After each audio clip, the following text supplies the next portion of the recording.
तेव्हा कसे भेटलो आपण सांग. नात्यांच्या अवघड कोड्याचा कुणा कधी लागेना थांब. हो हात कुणाचा येईल हाती नाही कुठला नेम. लग्नानंतर होईलच प्रेम.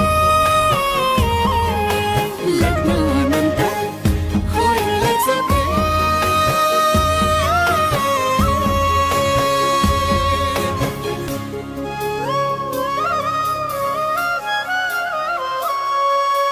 भाग्याच्या या अवघड रेषा कशा जोडल्या गेल्या सांग. नशिबाच्या खेळाचा हा तर कुणा